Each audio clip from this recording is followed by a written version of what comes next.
Hello everyone, just अभी मेरी class खत्म हुई 9 बजे और देखा मैंने कि आज हमारी 6 तारीख भी जा चुकी है।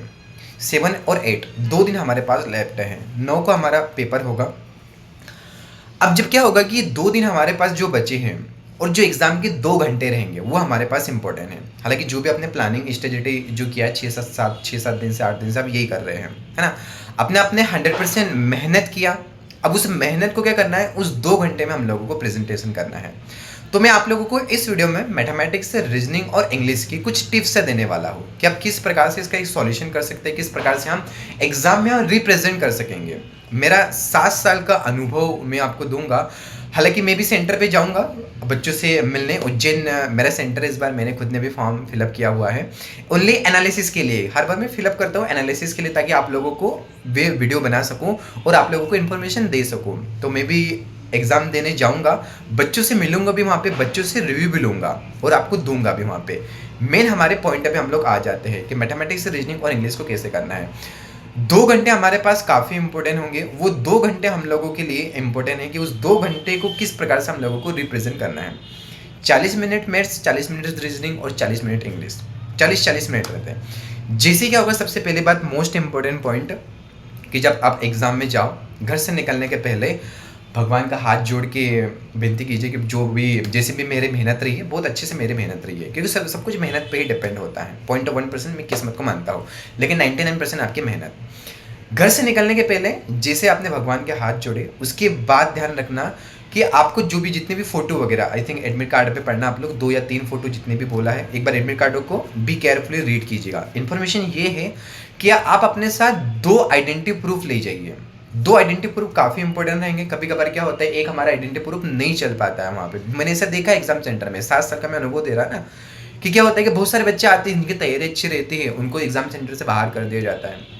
क्यों? क्योंकि आईडी प्रूफ उसका प्रॉपर मैच नहीं कर रहा था, कई सरने में मिस्टेक है, नाम में मिस्टेक है। तो अपने साथ 2 आइडेंटिटी प्रूफ जरूर लेके जाए। बाकी एक बार उसको रेंडमली एक बार उसको जो एडमिट कार्ड वगैरह उसको अच्छे से पढ़ना। 2 आइडेंटिटी प्रूफ ध्यान रखना। बाकी फोटो वगैरह जो भी मेंशन किया है, पेन वगैरह, आप सारी चीज़ें वहाँ पे ध्यान रखिएगा, ठीक है।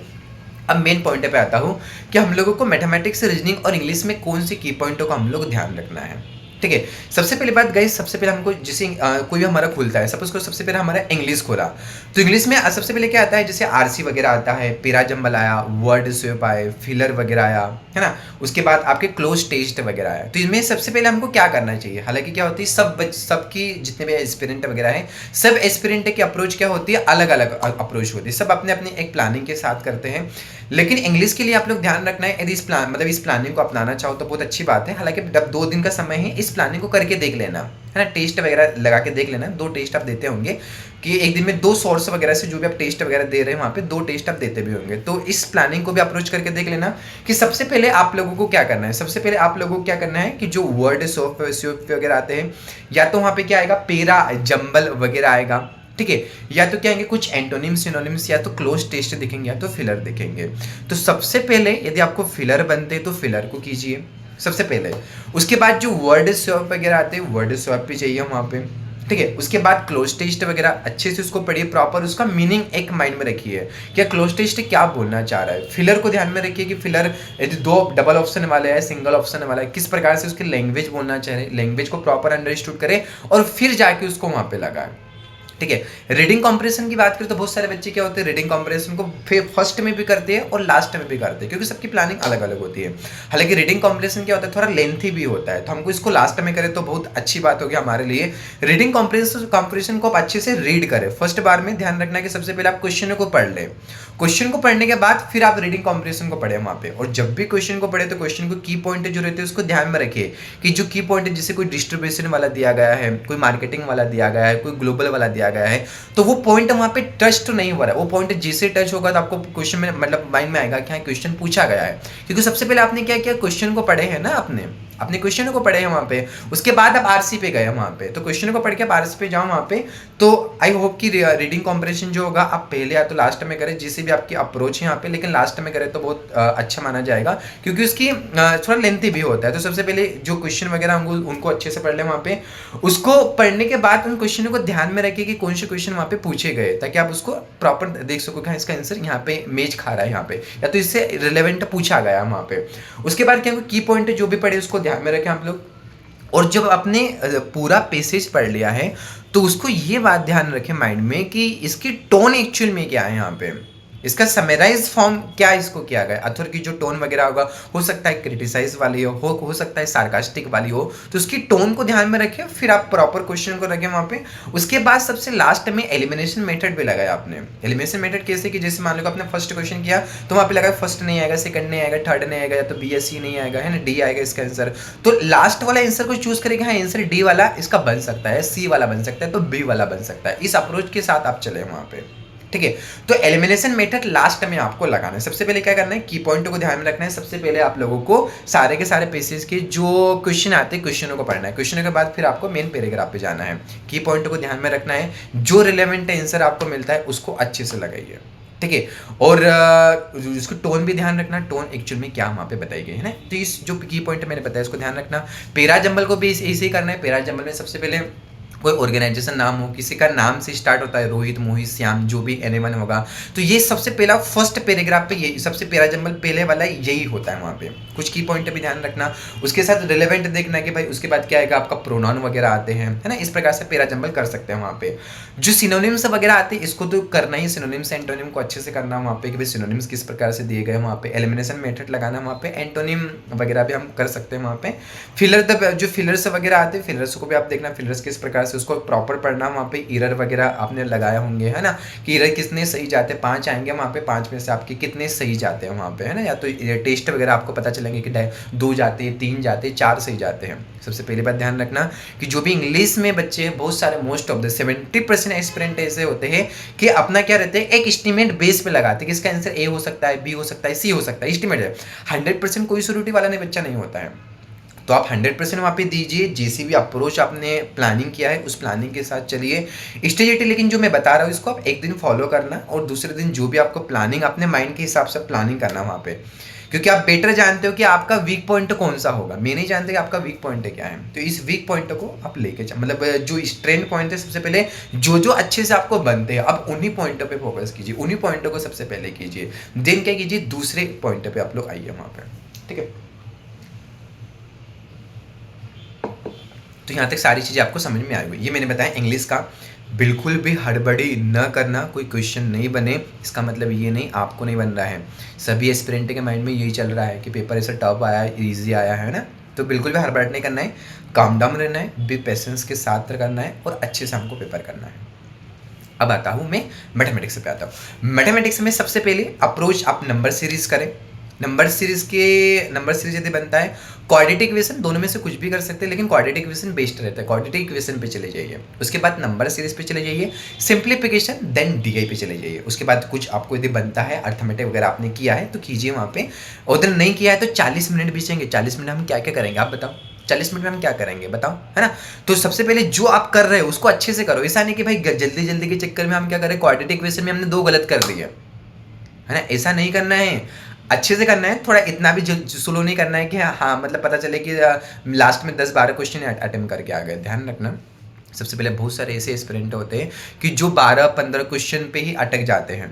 लेकिन आप जितना अच्छे से करो, काम से करो, लेकिन एक्यूरेटी के साथ करो। अपना एक अथेंटिफिकेशन रखना वहाँ पे कि नहीं इसका आंसर यही आएगा वहाँ पे, है ना। ऐसा हड़बड़ाहट नहीं करना है कि ए भी आ सकता है, बी भी आ सकता है। आराम से करना, अच्छे से करना। तो फर्स्ट क्वाड्रेटिक इक्वेशन सीरीज करना है, सिंप्लीफिकेशन करना है, देन डीआई पे जाना है। डीआई 3 आएगी आपकी। 3 में से ध्यान रखना आपको कि 15 क्वेश्चन आते हैं, उसके 15 क्वेश्चन आएंगे वहाँ पे, है ना। 3 के 1 से 5 आएंगे। हो सकता है आपको 8 भी बने, 10 भी बने, 15 बने। घबराना मत कि मेरे से मेथ से खत्म हो गई और मेरे 15 क्वेश्चन अटेंड हुए। हो सकता है कि रीजनिंग में आप अच्छा कर जाओ, ऐसा भी हो सकता है। बहुत सारे बच्चे हड़बड़ा जाते हैं कि अरे मेरे में तो मेरे 10 ही अटेम्प्ट हुए, मैं आगे क्या करूंगा। अरे भाई रीजनिंग आ रहा है ना, रीजनिंग में अच्छे से आप खींच सकते हो, वहाँ पे नंबर वगैरह गेन कर सकते हो। क्या पता रीजनिंग ईजी आया हो या तो टफ आया हो, है ना।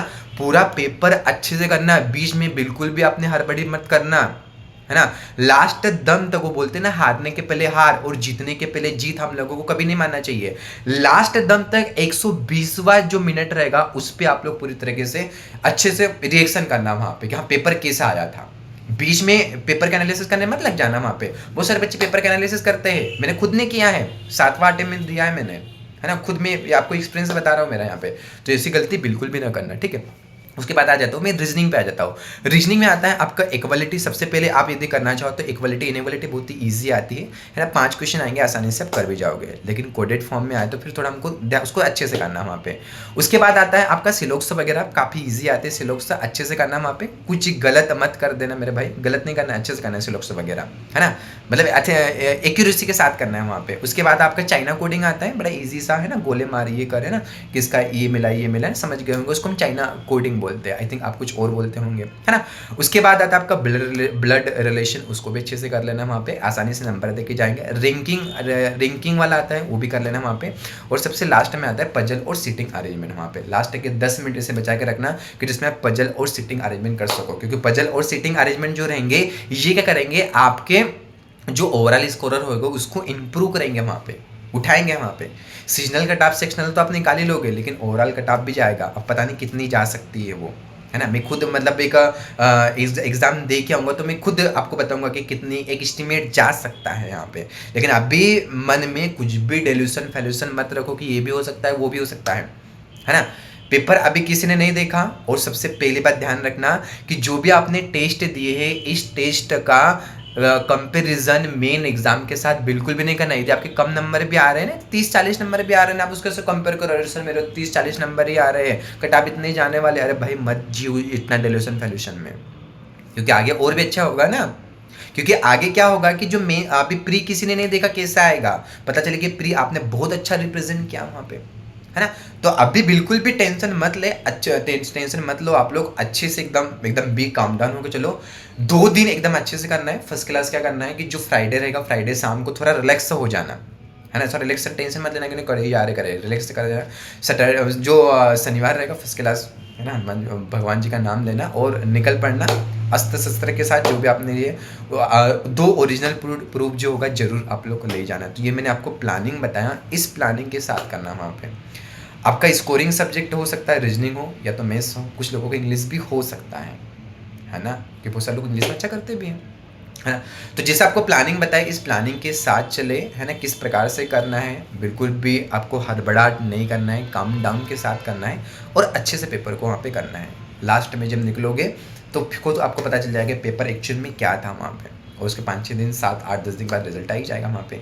तो all the best, take care, और 2 दिनों को अच्छे से उपयोग कीजिए। जो मैंने प्लानिंग बताई है, इस प्लानिंग को भी आप फॉलो कर सकते हैं। एक दिन करके देख लेना, टेस्ट वगैरह आप देते हैं वहाँ पे। बाकी सैटरडे के लिए सभी लोगों को all the best. Ujjain centre है मेरा, मैं खुद भी उज्जैन सेंटर में जो बच्चे रहेंगे, मैं आप लोगों से वहाँ पे लाइव टू लाइव मिलूंगा अभी बच्चों से वहाँ पे, ठीक है। सभी बच्चों से मैं मिलूंगा क्योंकि मैं खुद भी एग्जाम का एनालिसिस करके आपके सामने आऊँगा वहाँ पे, ठीक है। तो ऑल द बेस्ट, और 2 फोटो जेरोक्स जरूर ले जाना, ओरिजिनल आईडी प्रूफ 2 ले जाना वहाँ पे। बाकी एक बार एडमिट कार्ड को अच्छे से रीड कीजिएगा। Thank you so much and सभी लोगों को शुभ रात्रि, ऑल द बेस्ट, चक दे फट्टे, थैंक यू।